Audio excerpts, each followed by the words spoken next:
Ndugu zangu, hayati Cleopa David Msuya atakumbukwa kwa mambo mengi sana ambayo kuanzia tarehe 7 hadi leo yamesemwa kwa kuelezwa vizuri na wanaomfahamu, waliofanya kazi naye, wanamwanga na hata wazungumzaji walionitangulia leo, kama alivyotueleza vizuri Dr. Jakaya Mrisho Kikwete, rais mstaafu. Ukiyasikiliza vizuri yote, tunaweza kusema kwamba mzee wetu atakumbukwa kwa kujitolea maisha yake yote kuwatumikia Watanzania.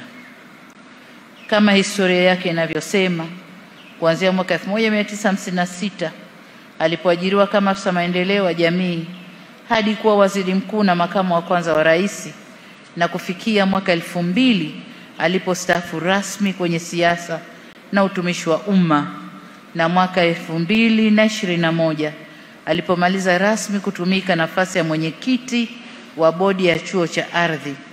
Wakati wote huo mzee wetu hakuwa na faraha ya maisha yake binafsi, bali yalikuwa ni maisha ya kuwatumikia Watanzania wenziwe. Katika nyadhifa mbalimbali alizoshika, aliweka rekodi 2 kubwa.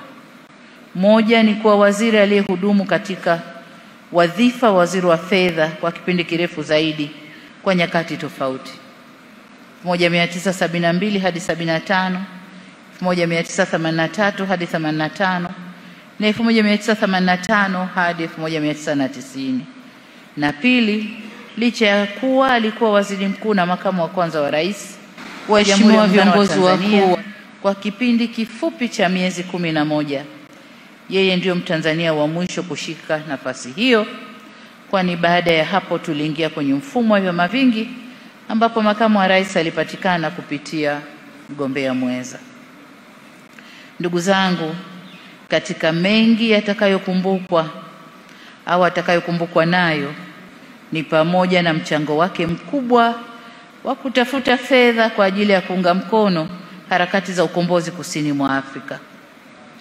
Akiwa katibu mkuu wa Wizara ya Fedha, mbali na kuhangaika kutafuta fedha za matumizi ya serikali, alikuwa na jukumu la kutenga bajeti kwa ajili ya harakati za ukombozi kusini mwa Afrika.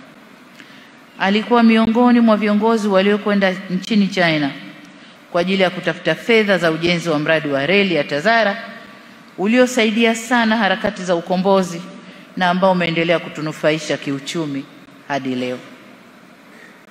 Mzee Msuya aliongoza mabadiliko ya mfumo wa kiuchumi kama ilivyoelezwa vizuri hapa na rais mstaafu, ili kuruhusu uchumi wa soko na kuimarisha ushiriki wa sekta binafsi.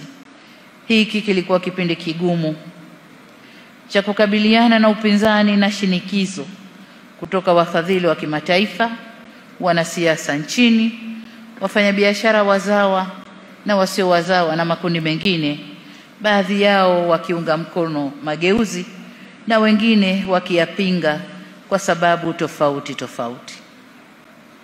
Tumshukuru zaidi kwa zawadi ya maisha ya baba yetu mzee Cleopa David Msuya. Bila shaka mtakubaliana nami kwamba mzee huyu amekuwa zawadi sio tu kwa familia ya jamii yake na jamii yake, bali kwa taifa zima. Kwa kweli sote tulimpenda sana mzalendo huyu na mwana halisi wa Tanzania, lakini Mwenyezi Mungu wakati huu amempenda zaidi na ameamua kumrejesha kwake. Na kwa kuwa hatuwezi kuyapinga maamuzi hayo ya Mwenyezi Mungu, hatuna budi kukubaliana na maagizo ya Biblia katika Wathesalonike wa kwanza sura ya 5 aya ya 18 inayotutaka kuwa na shukrani kwa kila jambo, maana hayo ni mapenzi ya Mungu kwenu katika Kristo Yesu. Kwa hiyo pamoja na majonzi yetu makubwa, shukrani zote zimrejee Mola wetu, na sisi Waislamu husema alhamdulillah rabbil alamin.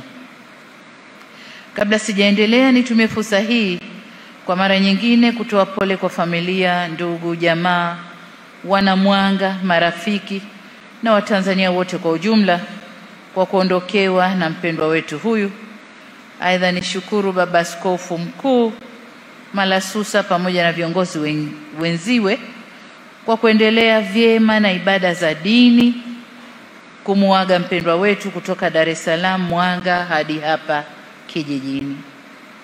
Kwa wanamwanga, mmeondokewa na mkazi mwenzenu na pia aliyekuwa mwakilishi wa kwanza wa jimbo hili lilipoanzishwa mwaka 1980 pamoja na kuwawakilisha rasmi kama mbunge kwa miaka 20. Wakati wote amekuwa mtetezi mzuri wa maendeleo ya Mwanga. Hivyo haishangazi kusikia kwamba mlimpa jina la heshima la baba wa Mwanga.